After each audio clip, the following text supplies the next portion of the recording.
Seri pengakuan iman rasuli. Yesus Kristus naik ke surga. Ibrani 1 ayat 1 sampai dengan 4. Saudara, melalui inkarnasi, Sang Firman telah datang ke dalam dunia. Firman itu telah menjadi manusia dan berdiam di antara kita. Demikian kata Yohanes 1 ayat 14. Dialah Yesus dari Nazaret, satu pribadi yang sepenuhnya ilahi dan sepenuhnya insani. Ia diurapi Allah untuk menjadi Kristus atau Mesias. Orang Yahudi, saudara, memahami Mesias sebagai Raja Agung dari keluarga Daud yang akan memulihkan kerajaan Israel Raya dan memerintah segenap umat Israel untuk selamanya dalam shalom, keadilan, dan kebenaran. Tetapi Allah memiliki rencana yang lebih besar dari itu. Lihat, saat menobatkan Yesus sebagai Mesias, Allah berfirman, "Engkaulah anakku yang kukasihi, kepadamulah aku berkenan." Perhatikan Markus 1 ayat 11. Dengan menyebut Yesus sebagai anaknya, saudara, Allah menyatakan bahwa laki-laki bersandal dari Nazaret itu adalah Raja Agung dari keluarga Daud. Perhatikan Mazmur 2 ayat 7. Dengan mengatakan bahwa ia berkenan kepada Yesus, Allah menyatakan bahwa tukang kayu dari Nazaret itu adalah hamba Tuhan atau Evet Yehuwa yang akan melayani umat dengan memberitakan firman Tuhan dan memikul penderitaan untuk menyelamatkan mereka. Perhatikanlah Yesaya 42 ayat 1. Jadi saudara, Yesus dari Nazaret adalah Mesias yang diurapi Allah. Dalam arti Raja dari keluarga Daud, sekaligus Evet Yehuwa atau hamba Tuhan, Allah Israel. Dalam kenyataannya, sejak pengurapan atau penobatan itu, Yesus menitik beratkan perannya sebagai hamba yang datang untuk melayani dan memberikan nyawanya sebagai tebusan bagi banyak orang. Perhatikan Markus 10 ayat 45. Setelah bangkit dari antara orang mati, Yesus menyatakan bahwa pelayanan yang bermuara dalam peristiwa salib, yakni penderitaan dan kematian, merupakan jalan yang harus ditempuhnya untuk masuk ke dalam kemuliaan sebagai Mesias. Lihat Lukas 24 ayat 26. Jadi saudara, melalui pelayanan, penderitaan, dan kematiannya, Yesus adalah Mesias yang menghamba. Melalui kebangkitan Yesus, saudara, Allah membenarkan, dalam arti menyatakan benar, pelayanan Yesus dan menjadikan peristiwa salib sebagai hilasterion atau jalan pendamaian bagi manusia berdosa. Lihat Roma 3 ayat 23. Setelah kebangkitan Yesus, Allah mengaruniakan kepadanya segala kuasa atau eksusia, otoritas di sorga dan di bumi. Matius 28 ayat 18a. Kemudian, dengan naik ke sorga, Yesus bertahta sebagai Mesias yang beraja. Ia duduk di sebelah kanan Allah, memerintah sebagai Raja seturut dengan mandat yang diberikan Allah kepadanya. Kedudukan dan otoritas Yesus Kristus, saudara, dikatakan jauh lebih tinggi daripada semua malaikat.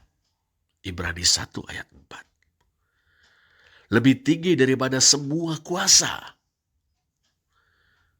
Efesus 1 ayat 21 dan 22.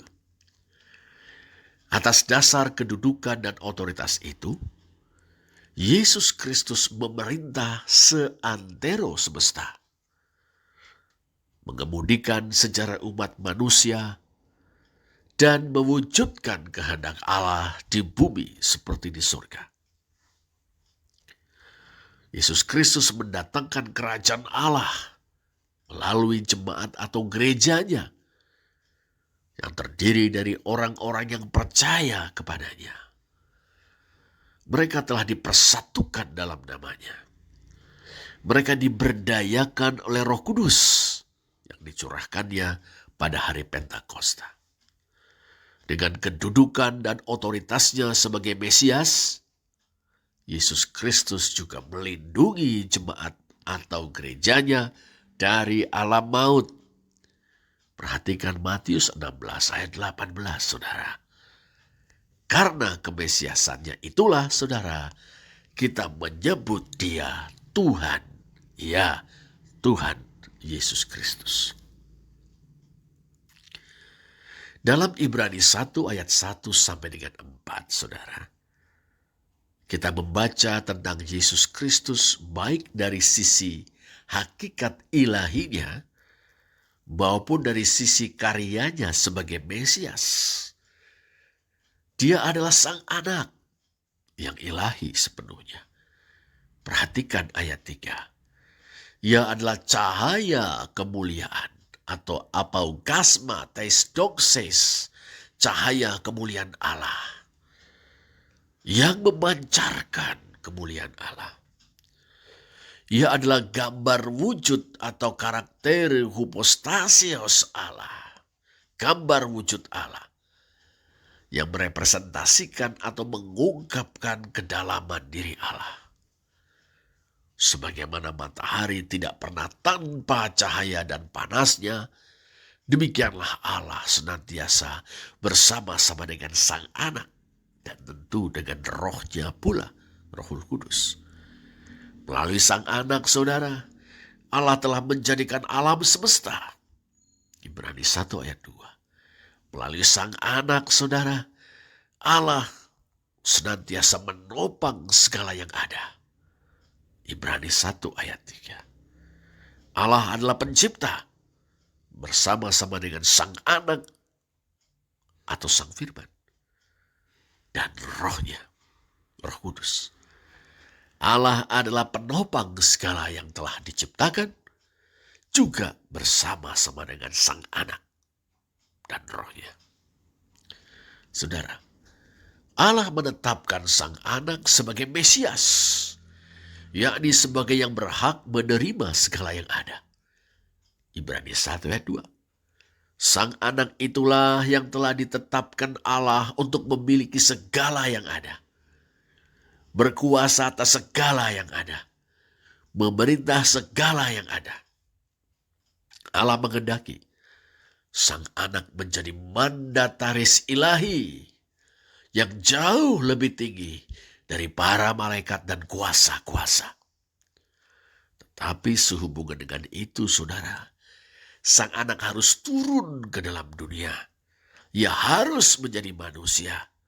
Dan kita tahu, kita percaya Dialah Yesus dari Nazaret, pribadi yang sepenuhnya ilahi dan sepenuhnya insani itu. Apa tujuan Allah? Yakni supaya Sang Anak mengerjakan dua karya besar. Pertama, pewahyuan. Kedua, penyucian dosa. Dalam sejarah pewahyuan, saudara, Allah pernah berfirman kepada umatnya melalui nabi-nabi. Kini, pada zaman akhir, Allah berfirman kepada umatnya melalui Sang Anak. Lihat Ibrani 1 ayat 1. Pewahyuan melalui Sang Anak adalah pewahyuan yang final, pewahyuan yang terakhir, puncak dari segala pewahyuan. Kita bisa memahaminya. Bukankah para nabi bernubuat tentang keselamatan yang akan diwujud nyatakan melalui Sang Mesias? Bacalah Lukas 24 ayat 44 sampai dengan 47. Bukankah di dalam Sang Anak itulah manusia berdosa mengalami kasih karunia yang menyelamatkan dari kebinasaan, mengalami kebenaran yang membebaskan dari perbudakan dosa. Bacalah Yohanes 1 ayat 14 sampai dengan 17, Yohanes 3 ayat 16, Yohanes 8 ayat 31 sampai dengan 36. Bukankah dalam Sang Anak itulah manusia berdosa, saudara, melihat Allah, Yohanes 1 ayat 18, yakni mengenalnya sebagai Bapa dan diangkat menjadi anak-anaknya. Sebagai puncak pewahyuan ilahi, saudara, Sang Anak, yakni Yesus Kristus, adalah Nabi yang terakhir. Dalam pencucian dosa sekarang, Allah telah memberikan upacara-upacara kurban kepada umat dalam perjanjian lama. Tujuan Allah pertama-tama untuk mengajar umat di perjanjian lama bahwa Allah memandang serius dosa dan menghendaki umatnya hidup dalam kekudusan.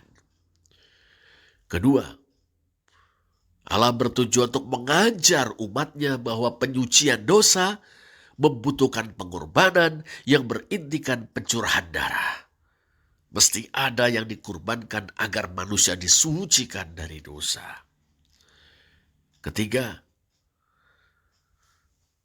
Allah bermaksud mengajar umatnya bahwa korban-korban binatang itu sama sekali tidak memadai untuk menyucikan dosa, dan hanya berfungsi sebagai bayang-bayang dari korban yang sejati dan satu-satunya.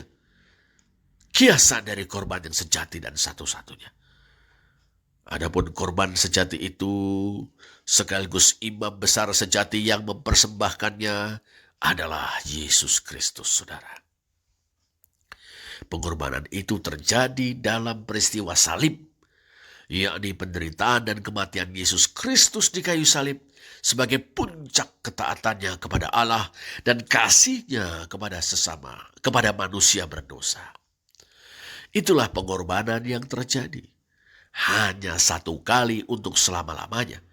Dengan itu ditegaskan, tiada penyucian dosa dan pengampunan di luar pengorbanan Yesus Kristus.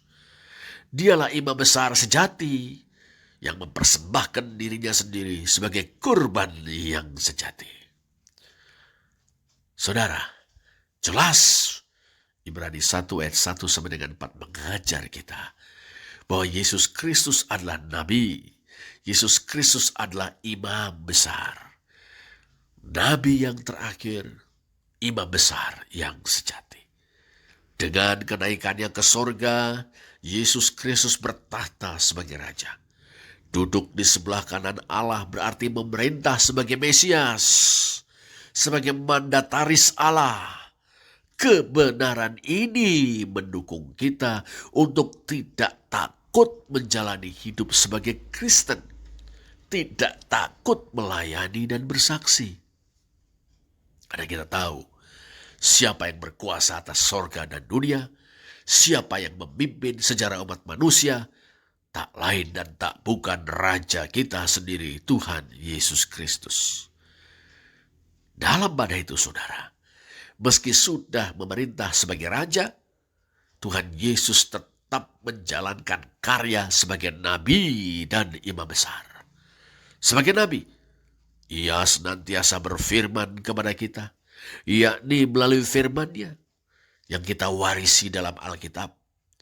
Oleh Roh-Nya yang kudus, kita diberinya hikmat untuk mengerti firman-Nya.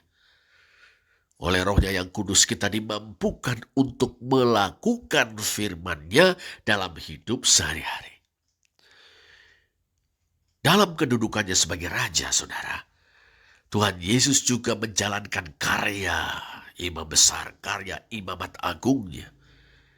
berdasarkan korban sejati yang telah dipersembahkannya kepada Allah, yakni dirinya sendiri. Tuhan Yesus menjadi juru syafaat kita, yang dengan penuh pengertian terhadap kelemahan-kelemahan kita, Ia mendoakan kita kepada Sang Bapa agar kita dikuatkan dan tetap setia. Ya, setia sampai hembusan nafas yang terakhir, agar kita berjumpa dan bersama-sama dengan Dia, menetap di kota surgawi yang telah disediakan Allah bagi kita yang telah dipilih, ditebus, dan dikuduskannya dalam Yesus Kristus. Saudara, kebenaran tentang kenaikan Yesus ke sorga kiranya meneguhkan kita untuk tetap setia, memelihara iman dan pengharapan, hidup dalam kasih dan ketaatan, tekun dalam pelayanan dan kesaksian. Terpujilah Allah.